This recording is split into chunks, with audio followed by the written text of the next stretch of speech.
Hi, this is a video to help set up the Google Doc for day one.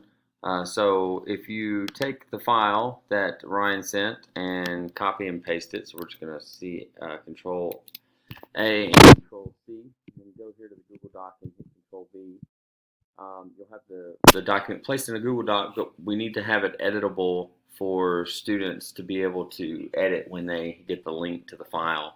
So the first thing, there's a couple ways to do it. You're going to have to name the document. So either you can do that here, or if you go over here to the share button, when you click it, it's going to force you to name it. So you can name it whatever you want. Let's just call it day one activity.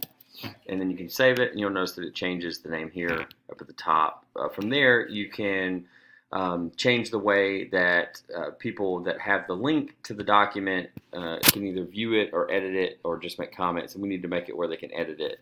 So if you see here, we're just going to click in this area, and then from here it's going to say right now it's restricted. So what we want to do is to change it to people that have the link, because you're going to share it with them during the meeting.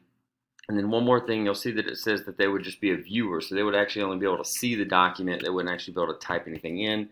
We need to make it where they can type stuff in. So just change it to editor. From there, you'll save it, hit done, and then from there, you can share the link with them. So you can either just click here and hit share, and you can get the link here by copying that. You'll notice that if you, that's one way to share it, or you can just share the link at the top of the screen. I hope it helps. Thanks.